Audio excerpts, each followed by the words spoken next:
Narito na ang bagong balita, bagong musika.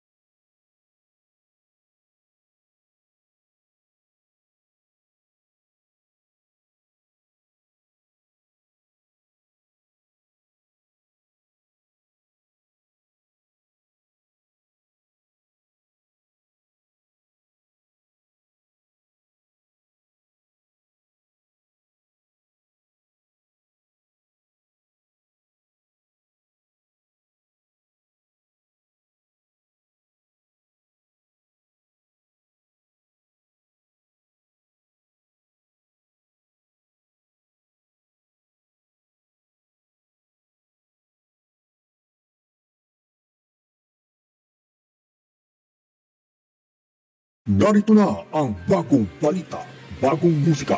Ito ang Artikulo Bago, Teleradyo, Artikulo Bago, Teleradyo, Artikulo Bago. Maglilingkod sa inyo ng taus-puso.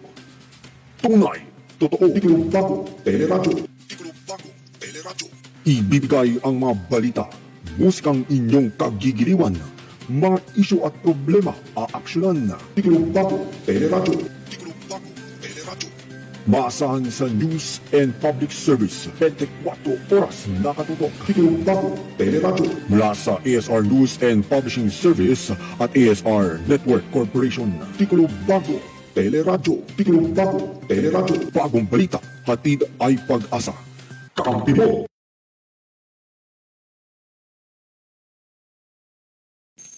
Bagong musika at pag-asa, maghahatid ng mga balita 24 oras nakatutok upang kayo ay paglingkuran. Artikulo Bago, ihahatid ang balita ng malaya, tapat at totoo. Artikulo Bago, balita. Hatid sila ang bagong balita. Bagong bago, sabihin ng sarili, nagbabago. Artikulo Bago, balita. Simula sa balitang lokal, balitang regional, balitang nasyonal, at international. Artikulo Bago, balita. Mayroon din sports, depression tungkol, walang panahon. Mapapakinggan mula sa Facebook, YouTube at internet broadcast. Artikulo Bago, balita. Yan sa ilan ng Artikulo Bago, Teleradyo. Narito na ang iyong balita.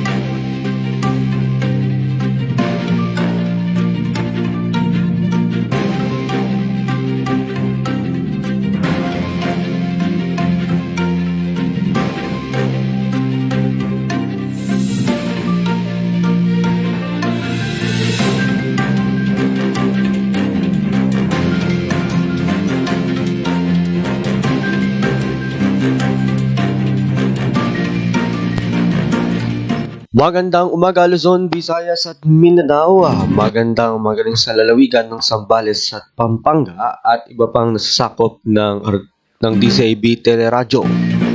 Ngayon po ay araw ng Huwebes, November 26, 2020. Ito po ang programang Artikulo Bago Balita. Ako po ang inyong muling makasama. Ako po si Kakampi Ronel Merina. At dumako po tayo sa ulo nating mga balita. COMELEC, walang voter registration sa November 30 hanggang December 8. SSS pensioners matatanggap na ang pensyon. Pagbabakuna laban sa COVID-19 sa 60 milyong Pilipino aabuti ng 3 hanggang 5 taon na. PNP Chief Devon Sinas pinalawig ang working days para sa mga frontline services. Bilang ng health workers na mga siwa sa vaccination program sa kontra COVID-19, sapat ayon sa Malacanang. Pamahalaan nagtakda na ng presyo o price cap sa RT-PCR COVID-19 testing. Barko ng Red Cross naglayag para sa unang humanitarian mission nito. Investigasyon ng PACC sa mga tiwaling opisyal tuloy pa rin kahit hindi na isa sa publiko ni Pangulong Duterte ang lista ng congressman na may kickback. At sa ibang ulo ng balita, Senator Ping Lacson ipinanukalang makaltasan ng 63 billion pesos ang budget ang DPWH. Simbahang Katolika nakisa sa pagguhita ngayong araw ng Red Wednesday. Sputnik 5 COVID-19 vaccine ng Russia may 95% na effectivity rate.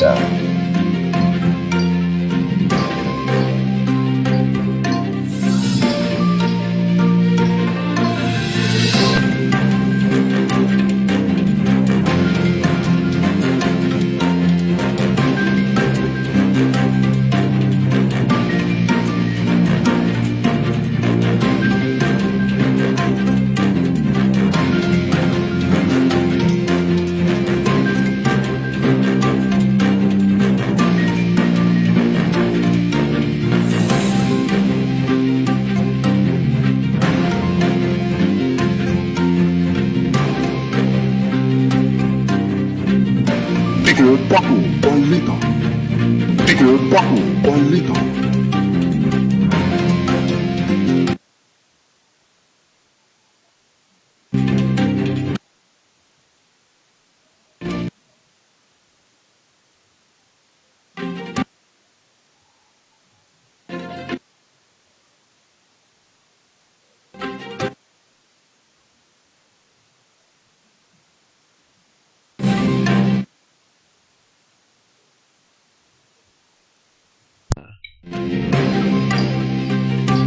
Tuloy pa rin ang investigasyon ng Presidential Anti-Corruption Commission o PACC sa mga tiwaling opisyal ng pamahalaan. Ito ay kahit hindi publiko ni Pangulong Rodrigo Duterte ang mga kongresista na tumatanggap ng kickback sa mga kontraktor na nakakuha ng proyekto sa pamahalaan. Ayon kay Presidential Spokesman Harry Roque, mandato talaga ng PACC ang mga mag-imbestiga. Maaari kasi aniyang isumite ang resulta ng kanilang investigasyon sa piskalya o hindi kaya sa Office of the Ombudsman. Paliwanag ni Roque, kaya hindi sinapubliko ni Pangulong Duterte ang pangalan ng mga kongresista ay dahil hiwalay nasa sangay ng pamahalaan ang legislatura. Hindi kasi aniya ang Kongreso sa Bureau of Internal Revenue BIR, Bureau of Customs o BOC na nasa ilalim ng ekotibo na may jurisdiction si Pangulong Duterte.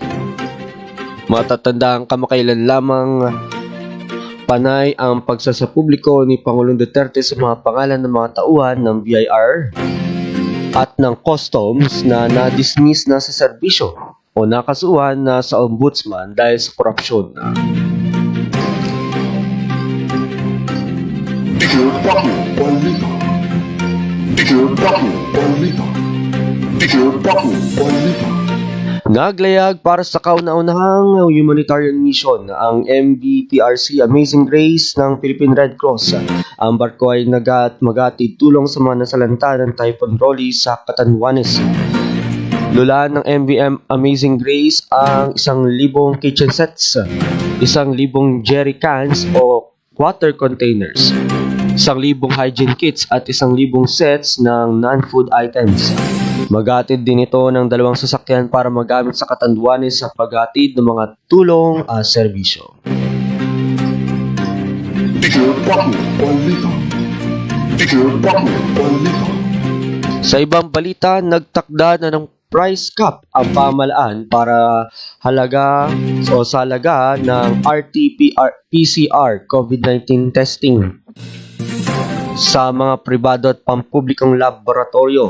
Sa online press briefing, sinabi ni Health Secretary Francisco Duque III na ang presyo dapat ng COVID-19 testing sa public laboratories ay hindi tataas ng 3,800 kada test. 4,500 hanggang 5,000 piso naman para sa pribadong laboratorio. Ang price cap ay itinakda ng DOH at ng iba pang ahensya ng pamahalaan batay sa utos ni Pangulong Rodrigo Duterte. Kasunod ito ng reklamo na mayroong mga pribadong laboratorio na umaabot hanggang 20,000 pesos ang presyo ng COVID-19 test.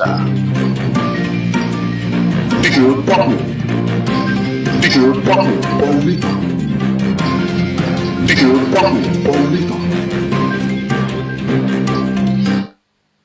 Tiniyak ng palasyo ng Malacanang na sapat ang manpower ng pamahalaan para pangasiwaan ang pagbakuna kontra COVID-19 sa 60 milyong Pilipino. Tiniyak ng palasyo ng Malacanang at ito ay ayon kay Presidential Spokesman Harry Roque. Malawak ang karanasan ng Department of Health o DOH pagdating sa mga vaccination program. Hindi naman kasi aniya kailangan ng doktor ang lahat na magtuturok ng bakuna. Ayon kay Roque, maring tumulong ang mga nurse at mga barangay health workers. Una rito inatasan ni Pangulong Rodrigo Duterte ang mga pulis at sundalo na tumulong sa pangangasiwa sa vaccination program kontra COVID-19. Tigil Bago Balita. Tigil Bago Balita. Tigil Bago Balita. Samantala naman, ipinag-utos ni Philippine National Police o PNP Chief General Debold Sinas sa Civil Security Group na palawigin ang frontline services sa National Headquarters. Ito ay para mas marami pang ma-accommodate na kliyente.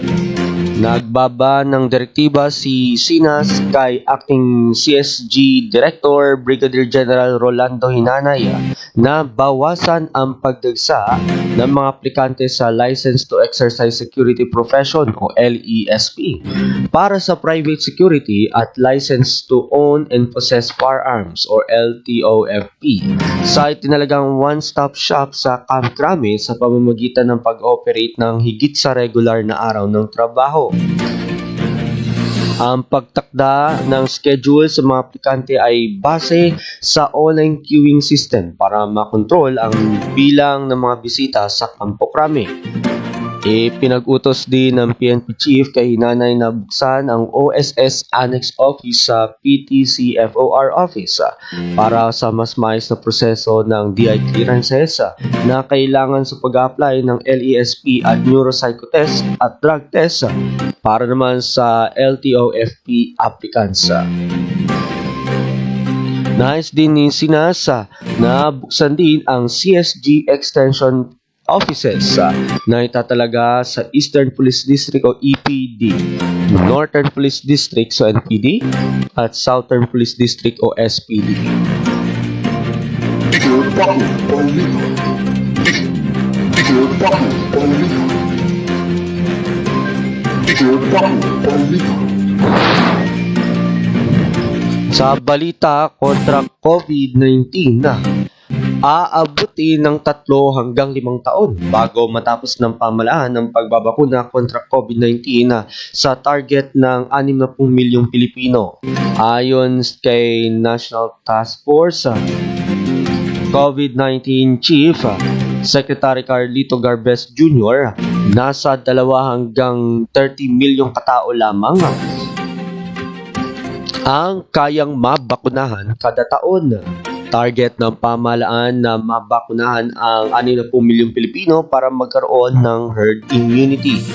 Ayon kay Galvez, sa katapusan ng 2021 o sa 2022 pa maaaring masablan ng pagbabakuna.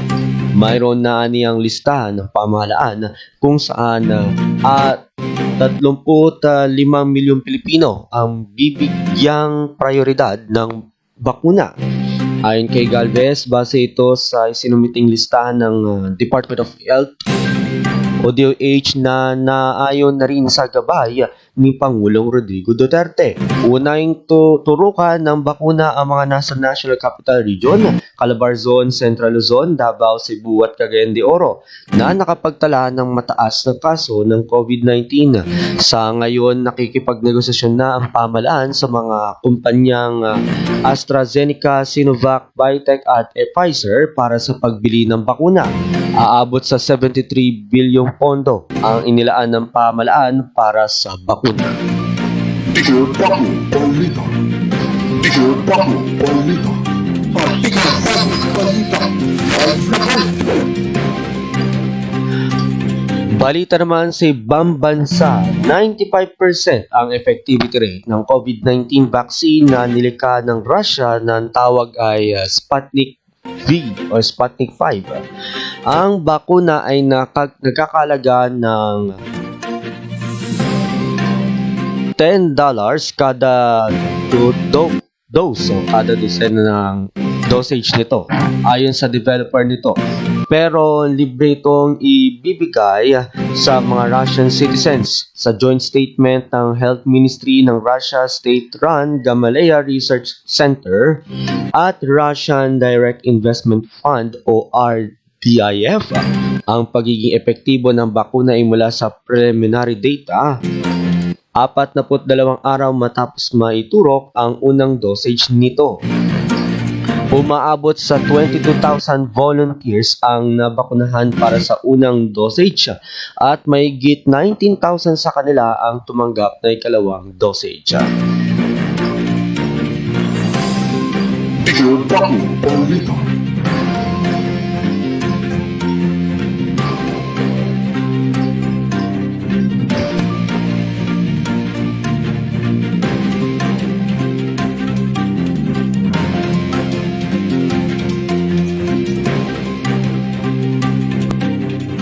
Sa ibang balita naman, nais ni Senator Panfilo Lacson na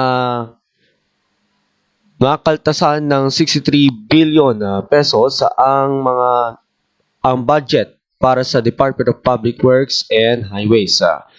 Ayon sa senador, sa halip na ang nasabing halaga ay pwedeng i-realign sa National Broadband Program ng pamahalaan at ipantulong sa mga lalawigan na nasalanta ng bagyo. Sinabi ni Lacson na ipinatukalan niya sa Senate Finance Committee na bawasan ng 63 billion ang DPWH budget. Ani ni Lacson, 43 billion sa nasabing halaga ay pwedeng i-realign sa National Broadband Program ng Department of Information and Communication Technology o DICT. Habang 20 billion pesos naman ang pwedeng gamitin para matulungan pa ang mga lalawigan na labis na nasalanta ng nagdaang bagyo. Una nang pinuna ni Lacson ang 68 billion pesos na halaga ng pondo ng DPWH para sa multi-purpose buildings. Kung mayroong sosobra, sinabi ni Lacson na pwede ring maggamit pandagdag sa budget ng Department of Education para sa pinatutupad nitong flexible learning options at pangpondo sa pagpapatupad ng Department of Health sa Universal Healthcare Law.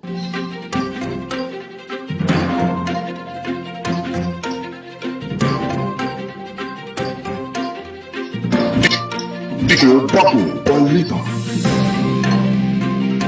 Tigil Bago Balita.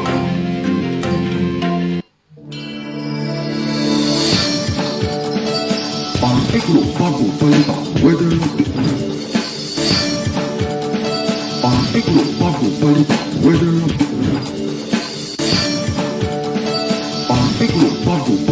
weather update. Ulat panahon na po tayo mga kakampi. Northeast monsoon o hanging amihan ang nakakaapekto sa Northern Luzon. Asahan natin na magiging maliwalas at magiging malamig ang simoy ng hangin sa umaga. Samantala naman sa Metro Manila at sa natitirang bahagi ng Luzon, Visayas at Mindanao, makakaranas ng pulupulong pagulan dahil sa localized thunderstorm at easterlies. Pinapayuhan ng Pag-asa na mag-ingat sa posibilidad ng landslide at flash flood sa mababang lugar. Artikulo bago balita weather update.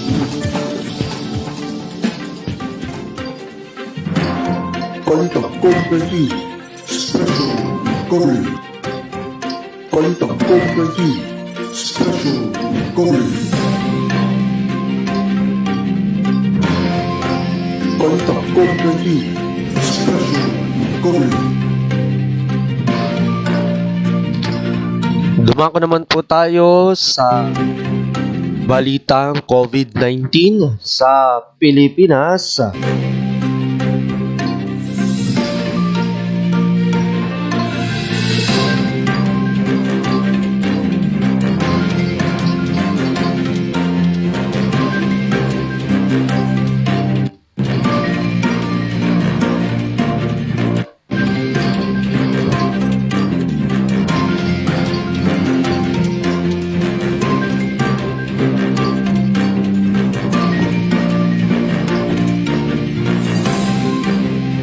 Ayan, so makikita nyo po sa inyong screen sa kuha ng Zambales for the People na ang total confirmed case sa bansa ay nasa 422,915. Habang meron po tayong panibagong kaso as of November 25 po yan, kahapon na nasa 1,202. Aba, meron po tayong bago na nakarecover na 183, kaya ang kabuang bilang ng gumaling sa COVID-19 sa Pilipinas ay 386,955. Abang ang bilang na nasawi ay nasa 31, kaya ang kabuang bilang ay 8,215. Samantala naman sa lalawigan ng Zambales, meron po tayong dalawang panibagong kaso ng COVID-19 case. At meron naman pong dalawa naman na gumaling. So ngayon ito po yung dalawang nagpositibo na sa COVID-19. Isang babae from Barangay Calapacuan, Subic, Zambales at isang lalaki from Barangay Pundagit, San Antonio. Samantala naman, dalawa naman ang nag-negatibo na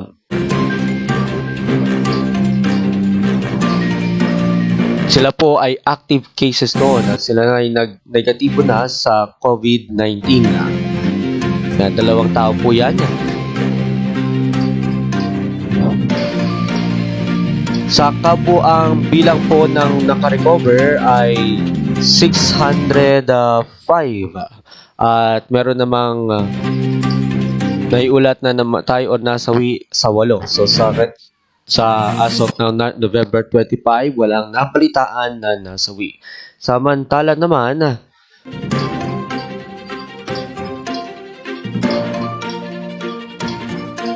sa Olongapo City, meron po tayong 7 na dagdagan na kumpirmadong kaso ng COVID-19.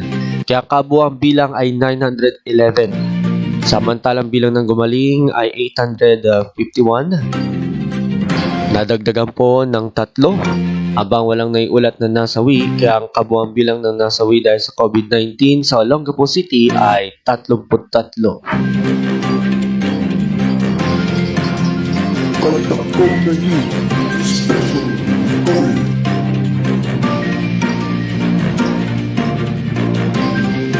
Balitang COVID-19 special coverage.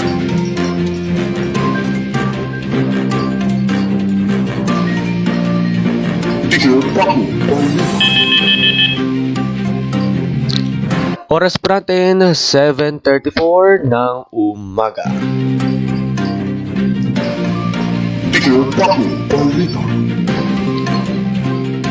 Makakampiin nyo pong napakinggan ang mga balitang kinalap ng Artikulo Bago. Hatid namin ay pag-asa sa inyo para sa mamamayang Pilipino.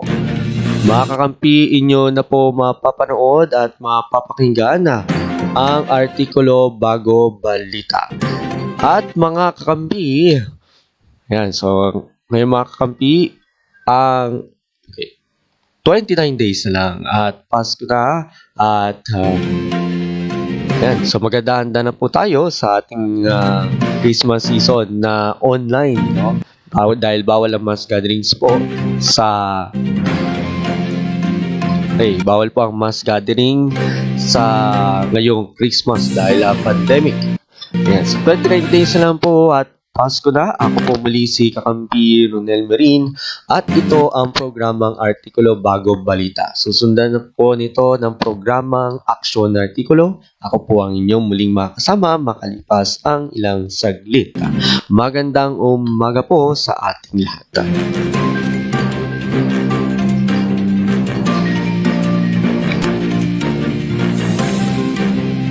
Asa, maghahatid ng mga balita 24 oras nakatutok upang kayo ay paglingkuran.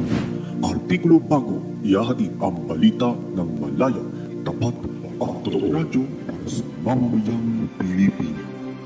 Artikulo Bago, ang iyong maasahan sa musika at mga bagong balita.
Panalangin para sa mga nasalanta ng bagyong Ulysses.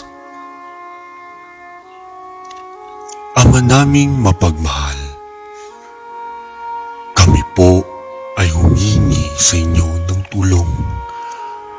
Palakasin niyo po kami, lalong-lalo na sa nangyari sa aming bayan dahil sa gupit ng bagyong Ulysses. Gabayan niyo po kami sa bawat oras. Naway matanggap na ng aming mga kababayan ang mga tulong mula sa inyong mga instrumento ng iyong biyaya. Palakasin niyo po ang aming loob,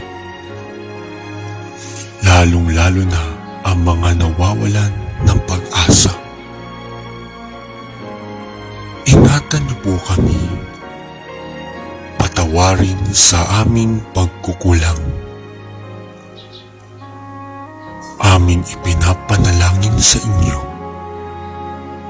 ang mga nawalan ng tahanan, sugatan, mga nawawala, at mga taong namayapa na dahil sa kapahamakan na ito.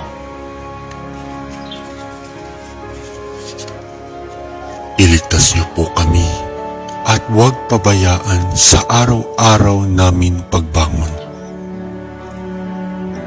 Kasama ka namin sa mga unos at kasama ka rin namin tungo sa panibagong naming buhay. Sa kabila ng tilang isang bangungot na nangyari sa aming buhay, idinadalangin po namin ito, aming Ama. Amen.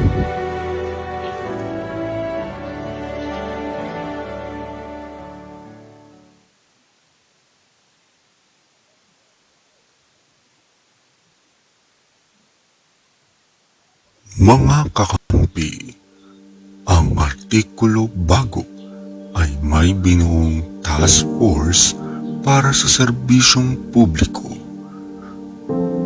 Ang Kakampi Public Service, layunin po nitong makatulong lalong-lalo na sa mga nararanasan na kalamidad.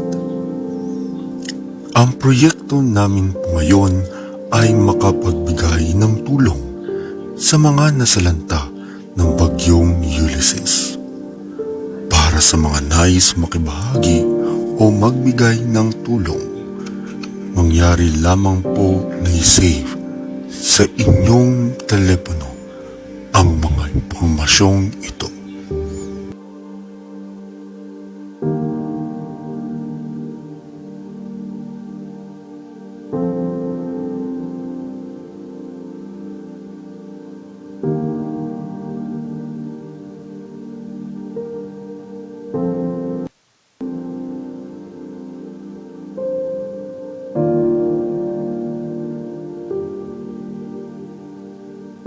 Maraming salamat, mga kaartikulo.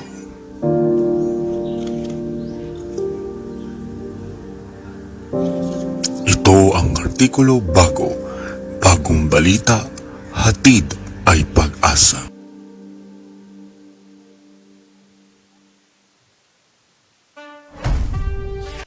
Patuloy pa rin ang laban natin sa COVID-19.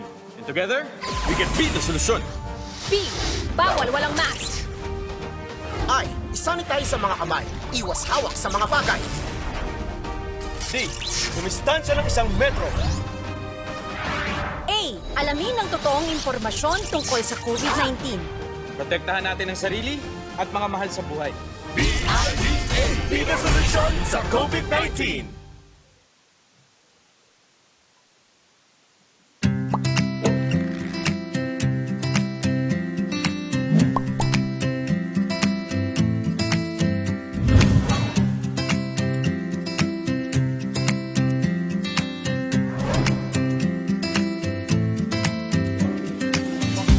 Maglilipot sa inyo ng puso.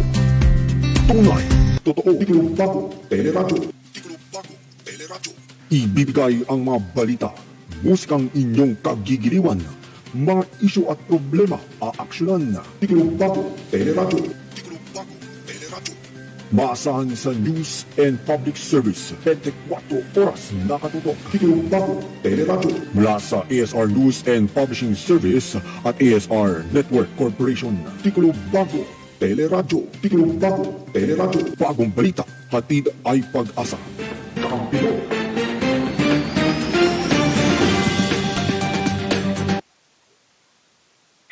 Iimbestigahan. Ikinitasin. Aksyon at ibang balita. Isisiwalan. Iisa-isahin. Artikulo. Iisa ang bawat impormasyon na kailangan mo. Aksyon. Artikulo. Aksyon. Artikulo. Sa Artikulo Bago, Teleradyo. Narito na ang inyong angkawan. At pag-asa, maghahatid ng mga balita 24 oras.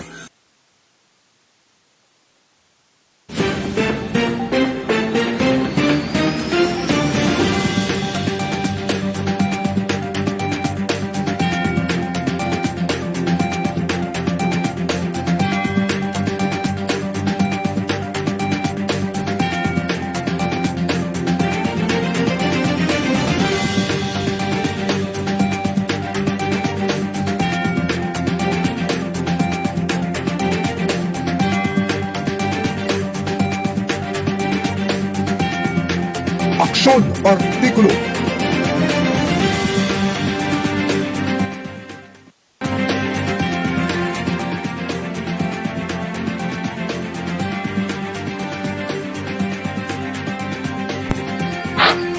Yan, magandang umaga po, Luzon, Visayas at Mindanao, at ito po ang programang Aksyon Artikulo. Yan, sa inyo po mga radyo, ito po ang Artikulo Bago, Teleradyo.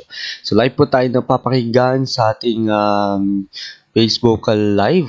Ayan, at wag po nating kalimutan ni-like at i-share ang ating page, no, mga kampi. Ngayon po ay araw ng Webes. Ayan. Araw ng Webes sa November 26, 2020. Ako po yung muling makakasama. Ako po muli si Kakampi Ronel Merin para sa mga bagong tagapanood. Ito po muli ang Aksyon Artikulo.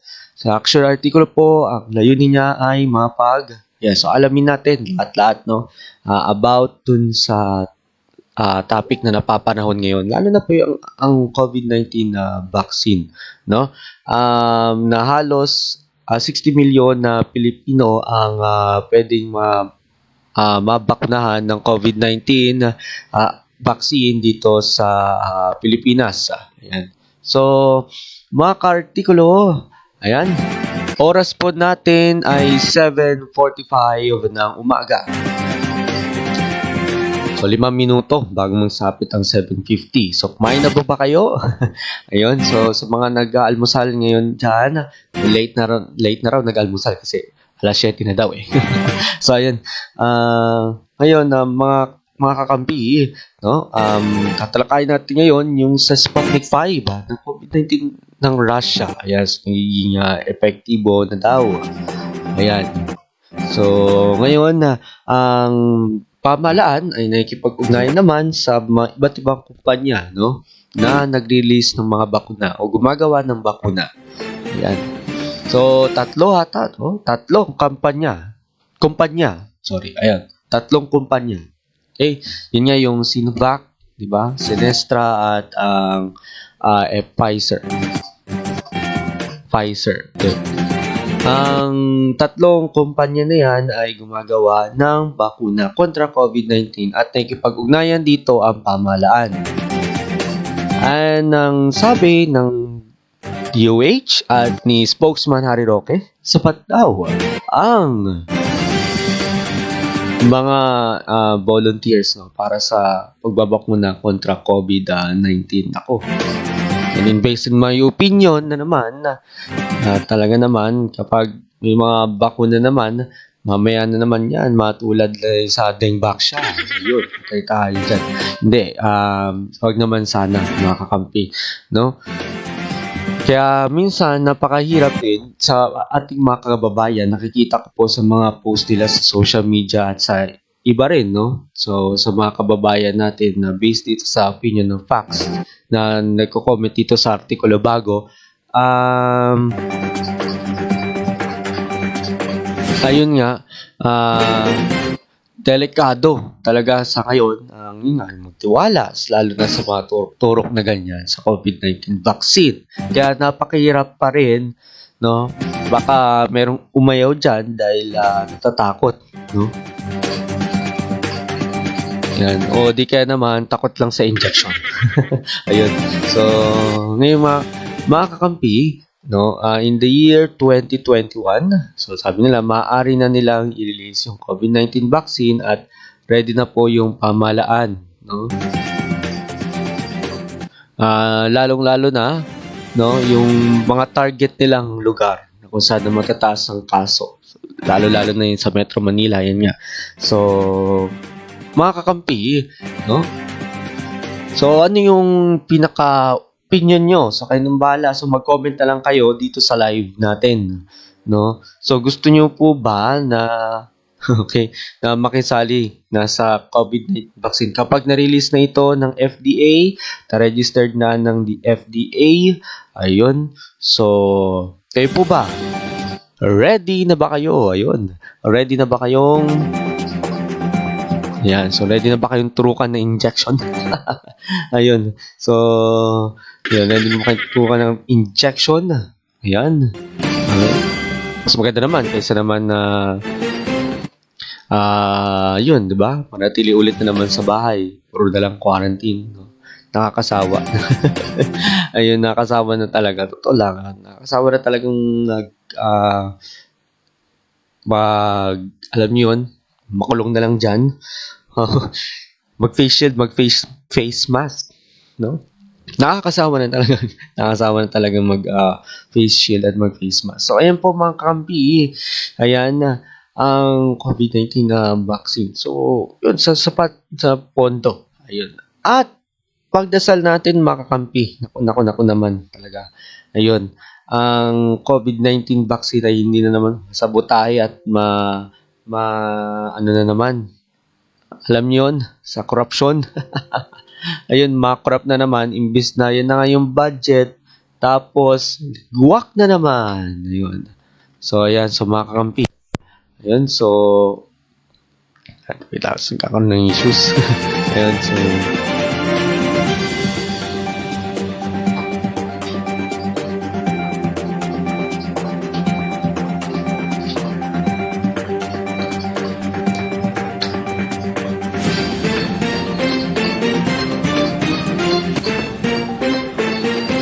ayan, so nawala tayo ng saglit. So, ayan. So, ngayon nga, mga kakampi, yung about dun sa pondo ng pamahalaan. Nakakasya daw for vaccine. No, na inihanda ng pamahalaan. Eh, sana wag naman talapa. So, gagawin talaga ng gobyerno lahat-lahat yan para hindi naman tala yung COVID-19 vaccine na yan. Okay? Lalo sa tinututukan ng ating mga buhaya. Ayan, so ng mga buhayang uling mga opisyales, na kondo na nga lang ng para sa mamayang Pilipino talaga yan. Pero ano, di ba? Anong ginagawa nila? Kinukuha nila. Action! So, ayan, so talagang isang napakainit na topic yan, yung about dun sa pondo sa COVID-19. And also, yung pangmatagal na 3 hanggang 5 taon, yung pagbabakuna sa COVID-19. Pero ayon naman kay Presidential Spokesman Harry Roque na sapat naman. So, siguro magiging mabilis, no? Aniya ang pagbibigay ng COVID-19 na vaccine. Yung sa kayong bala na lang humusga mga kampi, no, kung ready na ba kayo, no? Ready na ba kayong turukan at humiyaw? Hindi, biro lang. Ngayon, ang ano natin sa ngayon ay yun nga, kailangan na ng bakuna. Kasi para mabalik na tayo sa normal na pamumuhay. So, alam niyo naman yung kwento ng COVID-19, lahat natin naranasan talaga yan. So, mga kakampi, kahit yun nga, nasalanta tayo, no exemptions pa rin, no? Walang exempted. So, kahit pandemic ngayon, talaga, ayun, tuloy yung bagyo. So, ayan, so maraming nasalanta sa bagyong Ulysses. Yun po yung bagyong Ulysses talaga, yung pinaka, malaki ang pinsala. So, pangalawa po yung bagyong Rolly sa Bicol, pero ang pinsala naman din talaga sila, no? Ayun. So, napakadaming ayusin talaga. Napakadaming pang plano ng Pilipinas. Sa kabila ng puro batikos dito, batikos doon. Ayun. So, imbes na magbatikusan tayo, bakit, 'di ba? Magtulungan po tayo. Ayun. So, kasi kung away-away pa kuro-kuro pa no? Kuro-kuro sa gitna ng napakadaming problema. Ayan. So, kuro-kuro, ano nangyayari? Ayan, bagsak tayo. Lalo lang tayong babagsak. Pag lagi tayo, totoo talaga, prangkahin ko na kayo. Away pa, 'di ba, sa gitna ng problema. Dagdag problema na yan. Wala talaga. So, ayun. So, talagang delikado yan, no? Mga kakampi na yun nga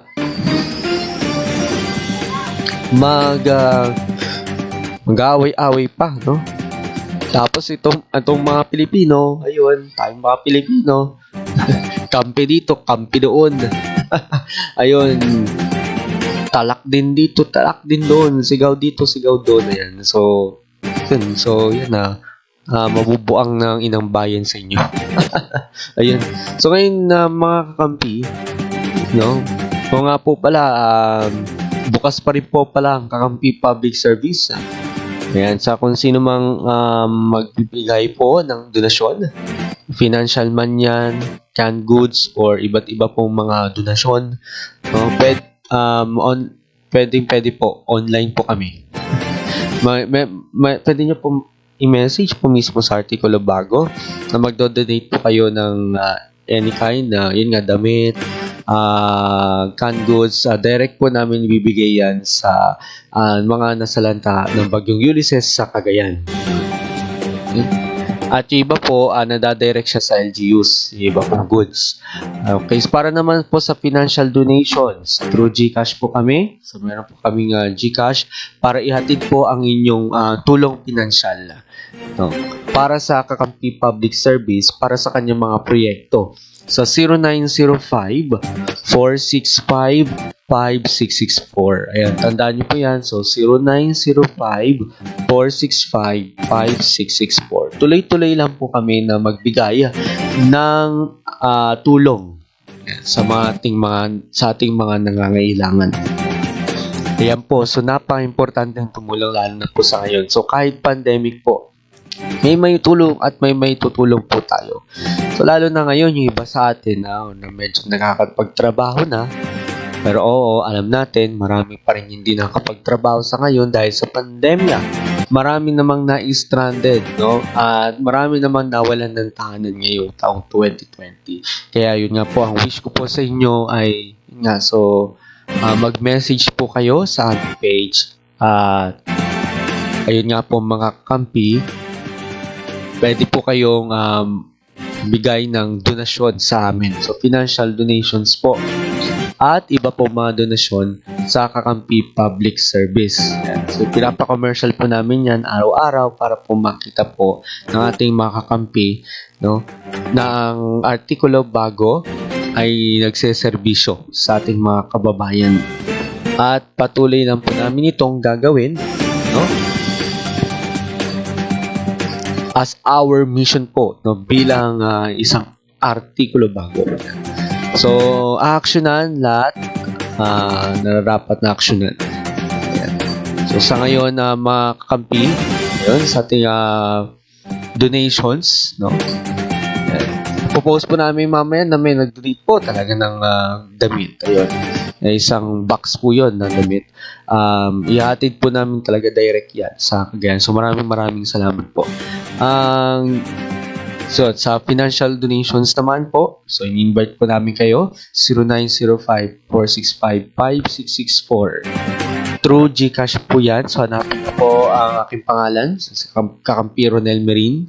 Okay, Ronel po yung nakalagay. So, agad po namin yan ipapabot, ibibigay sa ating mga kababayan ang mga financial donations nyo at iba pang mga bagay na inyo pong ibibigay para sa kanila.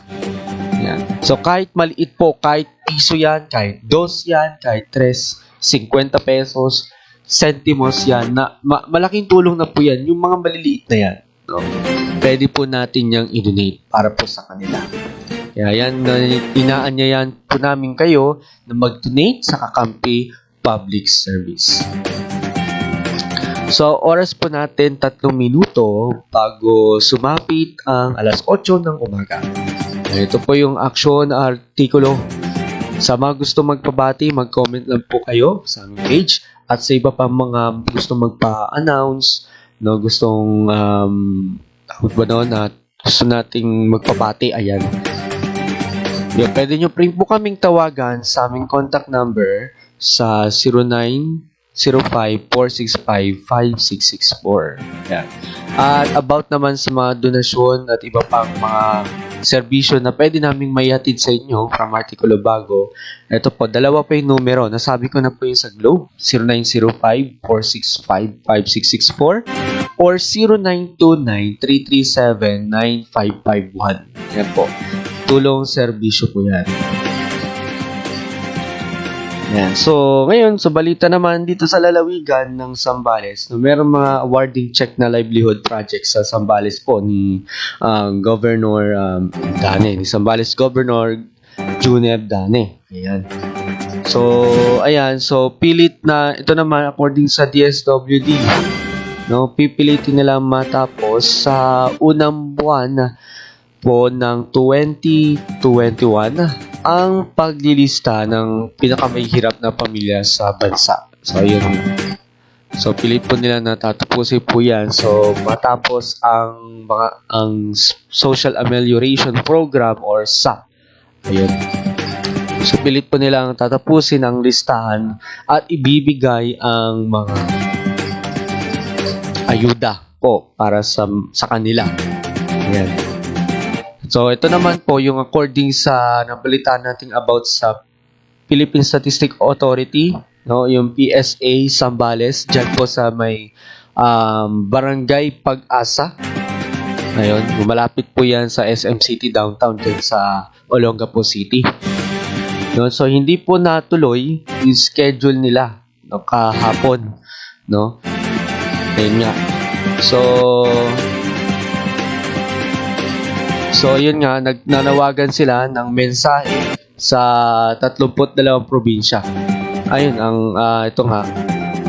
Ang Philippine Statistics Authority sa 32 probinsya sa bansa. So nag-announce po sila na magkakaroon ng antala ng registration. Dahil itong mga registration kit, okay, na gagamitin, no, naantalayan dahil sa epekto ng nagdaang bagyo. So, ayan po. So, kaya hindi sila natuloy yung step 2 ng registration ng national ID. Ayun. So, national ID. So, pero sa mga sino mang gusto na magparehistro ng national ID sa PSA or may mga agency sila na pumupunta po sa bawat lugar, bawat tahanan na magpapakuha ng national ID. So, napaka-importante po yan. Mataas po yan, mataas na ID po yan. Accepted po yan sa ibang bansa. So, if wala kang passport, no, dahil hindi ka naman pupunta ng ibang bansa, no, national ID ay napaka-importante kasi mahanap ka agad dyan, no? So, yan, nakasulat lahat ng impormasyon na meron ka. Current address mo, home address, current address, home address, at ang iyong birthplace. Ayan. Yung kung saan lugar kayo sinilang, lahat na impormasyon nandiyan dyan sa iyo to. From the Philippine Statistics Authority yan. Yung national ID na yan. So actually ako nga, ang harap niyan noon. Kasi meron akong online verification sa ibang bansa. Kailangan driver's license, passport, at national ID. Wala akong national ID. So ayun nga. Nung time na yon, that was 2016, no, inilunsad nga ni Pangulong Duterte na magkakaroon ng national ID. At ngayon, naipatupad na ngayong 2020. 2016 ata yun for me na nabalitaan yan. Or 2016 din ako gusto ko magpa-online verification sa isang stocks trading yon or forex trading na platform na app. Ginawa ko po ay yun. So, nagpakuha pa ako ng passport. So, yan nga, merong mga verification like yan sa mga bagets natin. Kung alam nyo po yung Skrill, PayPal, yan. So, they accept national ID. Napakataas pa kasi ng national ID. Pangalawa yan sa app, sa pasaporte. Diba? Na tatanggapin yan sa ibang bansa. Yan yung mga IDs na accredited po yan sa ibang bansa. No? Maliban sa BIR, driver's license. So, national ID ay napaka-importante din. So, ayun nga, para sa mga gumagamit ng electronic payments like Skrill, kung familiar kayo sa mga tagapanood, no? Skrill app na, yun nga, electronic payment din yun. So, pag nag-verify, no, pag nag-verify yun, you need national ID, passport, and driver's license. Yun lang tinatanggap nila. So, napakabuti na ngayon na meron nga national ID. Hindi mo na kailangan magpa-appointment pa dun sa passport para kailangan pa ng passport. Dahil hindi ka naman magta-travel sa ibang bansa. Kaya hindi mo naman kakailangan yung passport. Kailangan mo lang i-verify yung Skrill app mo, yung electronic payment mo na international. So, by the national ID, meron ka na. Diba? So, ganun ka-importante yung national ID. And besides pa, dagdag po yan, no, na kahit minor de edad ka or sanggol ka pa, meron kang national ID, meron kang government ID from the government. So, ayun, pwede nating maging reference yan, di ba, sa mga payments, remittance po. Oo. Kapag nagkukuha na ng pera, di ba? Kapag kukuha kayo ng pera, magpapa-open kayo ng bank account sa bangko, you need IDs, di ba? So, yan sa remittance, isa, no? Kasi sa bangko meron yun, dalawa, minsan tatlo, no? Yun. So, yung bira lang yung tatlo. So, dalawa na kailangan government issued IDs para sa bank account. Pero,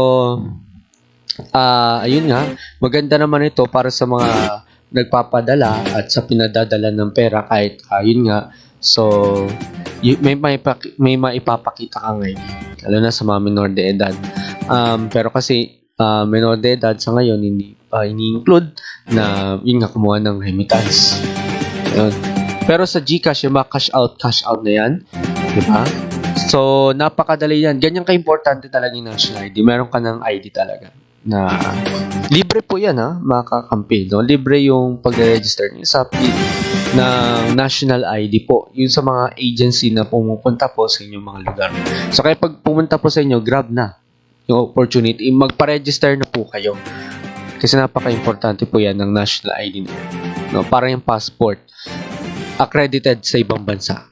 No? Tanggap po yan. No? Accredited, tanggap po sa ibang bansa yan, yung national ID. So, kahit no need na yung pakita mo yung passport mo o yung driver's license mo. Ayan. So, yan po yung naantala. Dito po yan sa step 2 yung registration process ng PSA.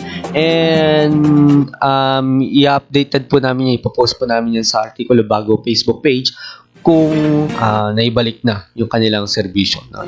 Stay tuned, stay updated lang dyan. So, about dyan sa issue ng national ID na naantala, no, nag-iba yung schedule na postpone po. Ayan. So, yan mga kakampi, 6 na minuto makalipas ang alas 8 ng umaga at kita-kits po tayo bukas dito sa Aksyon Artikulo.